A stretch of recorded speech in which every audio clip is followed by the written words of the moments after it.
판례 10번째 시간입니다. 120페이지. 자, 저당권에 있는 366조 법정지상권 판례들입니다. 이건 판례들이 좀 많고요. 어렵습니다. 보통은 이제 뭐 법정상권 또는 관습법상 법정상권에 관련된 설명이다. 옳은 것은 틀린 것은 이렇게 나오게 되고요. 그럼 이제 판례가 5개가 나오죠.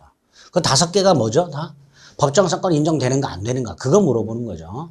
자, 두 번째 366조 법정상권 인정이 되려면 대원칙이 토지하고 건물이 있고 그 다음에 그 소유자가 동일한 상태에서 그 다음에 저당권이 설정이 되고 그 저당권이 실행이 돼서 토지와 건물의 소유자가 달라져야 366조 법정상권이 인정이 됩니다.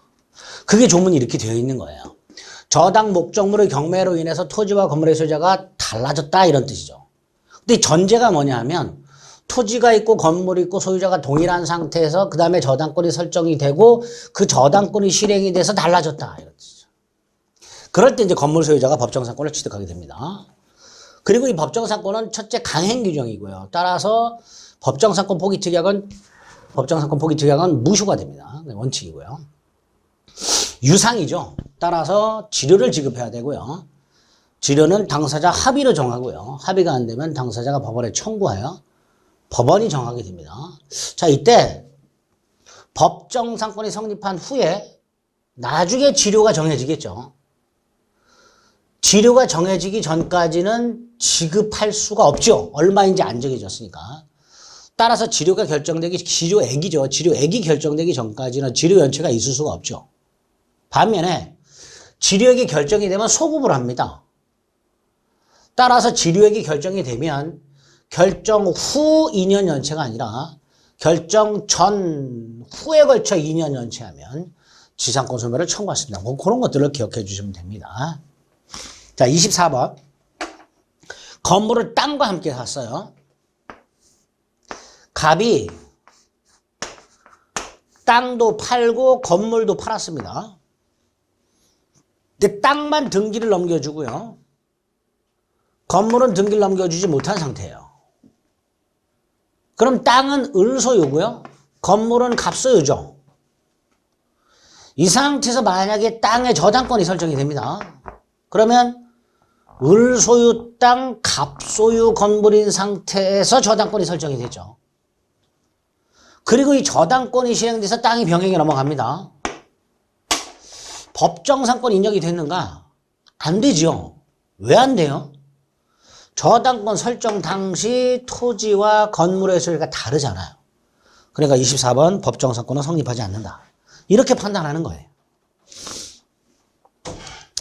25번 건물이 없는 땅에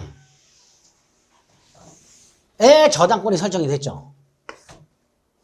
그러니까 그 후에 건물이 신축되고 그 다음에 저당권이 실행이 돼서 토지와 건물의 소유가 달라지더라도 법정상권은 인정이 안 되죠. 건물이 없는 땅에 저당권이 설정되고 건물이 지어졌으니까 법정상권은 인정이 안 된다 이렇게 되겠죠. 참조 1번 토지 저당권이 설정된 땅 위에 건물이 축조된 후 자 25만원하고 똑같은 거예요. 저당권이 설정이 된 땅에 건물이 지어졌단 말이에요. 이럴 땐 법정상권 인정되지 않죠. 자, 이럴 때 지난주에 봤던 일괄경매권 인정이 되는 거예요. 법정상권이 인정이 안 되니까 건물이 철거가 된단 말이에요. 그 건물 철거를 막기 위해서 보충적으로 365조 일괄경매권을 만들어 놓은 겁니다.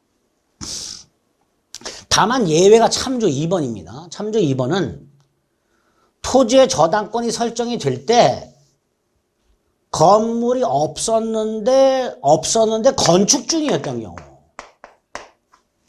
이런 경우에 토지 저당권자는 땅을 가봤을 거 아니에요. 갔더니 건물이 지어지고 있었단 말이에요. 그럼 이 토지 저당권자는 이 땅을 나대지로 평가하지 않고 대지로 평가해서 돈을 빌려줬겠죠. 따라서 이 경우에는 나중에 법정상권을 인정하더라도 괜찮단 말이죠. 예외가 되겠죠. 그래서 2번 토지 저당권 설정 당시 지상의 건물이 건축 중이었다면 이때는 나중에 저당권 실행으로 토지 건물의 소재가 달라졌을 때 법정상권이 성립된다. 그러니까 이런 것들을 따로 기억을 해 두시는 거예요. 예외를. 한번 토지의 저당권 설정 당시 건물이 존재하고 있었고 양자가 동일한 소유에 속했다가 저당권 실행으로 토지가 매각이 되기 전에 건물이 제3자에게 팔렸다. 자, 이것도 순차적으로 한번 생각해 보세요. 토지와 건물이 있었어요. 즉 토지의 저당권이 설정이 될 때 건물이 존재하고 있었고 소유자가 동일했단 말이에요. 토지와 건물이 있고 소유자가 동일한 상태에서 토지 저당권이 설정이 된 거예요. 그런데 이 저당권이 실행이 되기 전에 건물이 제3자에게 넘어간 거예요. 이렇게. 그 상태에서 토지 저당권이 실행이 된 거예요. 이때 병에게 법정상권 인정이 되는가? 그렇다. 왜 그러냐? 저당권 설정 당시 동일했잖아요.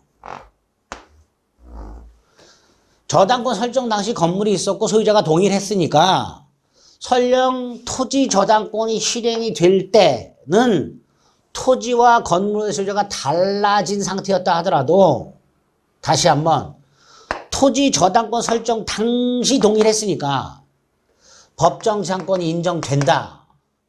이렇게 되겠죠. 그래서 360조 법정상권 인정이 되는 것은 요건은 저당권 실행 당시에도 동일할 것. 이건 요건이 아니에요. 설정 당시에만 동일하면 된단 말이죠. 따라서 3번 옳은 질문이 되겠죠. 법정상권 인정이 될 겁니다.